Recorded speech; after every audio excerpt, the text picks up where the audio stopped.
kids, where are you? It's time for all the art to tell stories.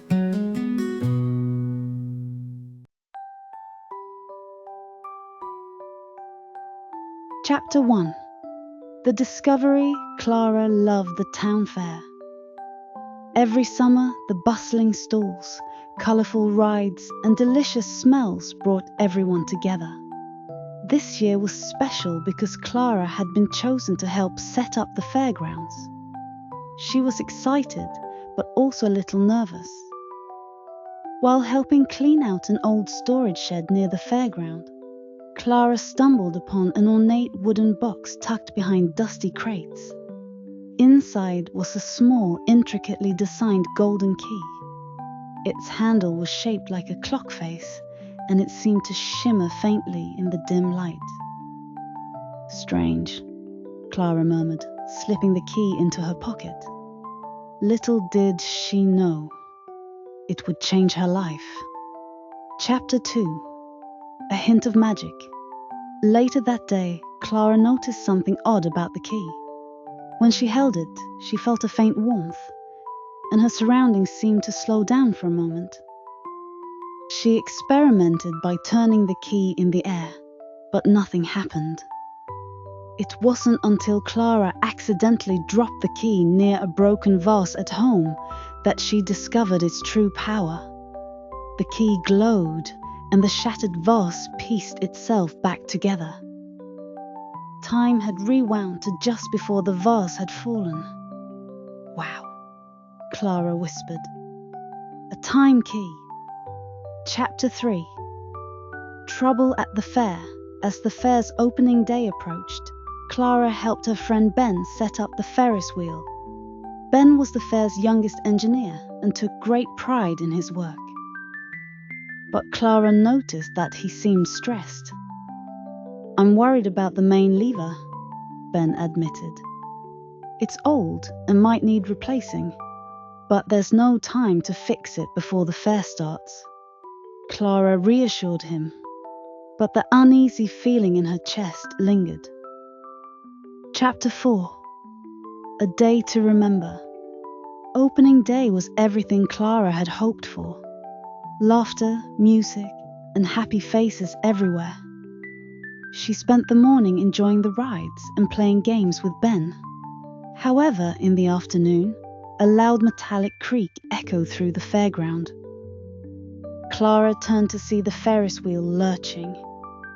People screamed as one of the gondolas tilted dangerously. Ben ran toward the control booth, but Clara could see it was too late.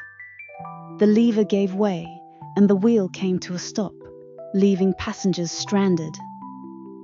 Chapter 5. Rewinding time. Clara's heart raced as she pulled the time key from her pocket. She turned it slowly, focusing on the moment just before the Ferris wheel had malfunctioned. The air around her shimmered, and time reversed. Clara found herself standing near the Ferris wheel earlier that morning. The creaking sound had not yet begun, and Ben was checking the control booth. She ran to him. "Ben, you need to replace that lever now. It's going to break later." Ben looked surprised but trusted Clara. Together, they found a replacement part and fixed the lever before the fair officially opened. Chapter 6. A new problem. Clara thought her job was done, but as the day went on, she realized the Ferris wheel wasn't the only danger. A popcorn machine short-circuited, nearly causing a fire. Later, a child tripped near a loose board on the carousel. Clara used the key repeatedly, rewinding time to prevent each disaster. But the more she used it, the more exhausted she felt. The key seemed to drain her energy with every turn. "I can't keep doing this," she thought. Chapter 7. The Timekeeper's warning.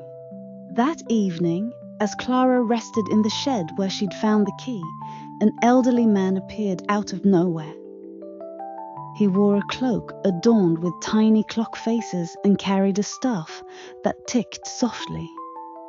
"I am the Timekeeper," he said. "The key you found is powerful, but it is not meant for constant use. Each turn disrupts the natural flow of time and drains your strength." Clara explained why she had been using the key, and the Timekeeper nodded. "Your intentions are noble, but you must learn to trust others and let events unfold naturally. You cannot solve every problem alone." Chapter 8. A New Approach. The next day, Clara decided to heed the Timekeeper's advice. Instead of relying on the key, she enlisted the help of her friends and the fair organizers. She told Ben to double-check all the rides, asked the vendors to inspect their equipment, and even organize a safety patrol. To her surprise, the fair ran more smoothly. Problems still arose, but they were handled quickly with everyone working together. Chapter 9. The Final Test. Just as Clara thought the fair was safe, a sudden storm rolled in. Strong winds threatened to topple the Ferris wheel, and the fairground became chaotic. Clara hesitated, holding the time key. Should she use it one last time? Instead, she decided to trust her community. She rallied the townspeople to secure the rides and guide visitors to safety. Ben and the other engineers reinforced the Ferris wheel, and the vendors helped calm the crowd. The storm passed, leaving the fairgrounds intact. Clara realized she hadn't needed the key after all. Chapter 10. Letting Go. After the fair ended, Clara returned the time key to the shed. The Timekeeper appeared once more, smiling. "You've learned the most important lesson," he said. "Time is precious, but it's the people around us who make it meaningful." Clara nodded. She felt a sense of peace as she watched the Timekeeper disappear, taking the key with him. From that day forward, Clara carried the lessons of the time key in her heart, knowing that true change came from trust, teamwork, and a little bit of courage.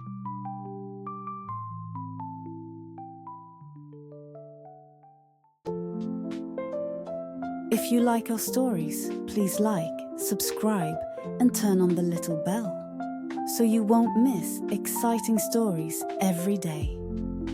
You are also welcome to share it with family and friends to listen to the story together. Love you.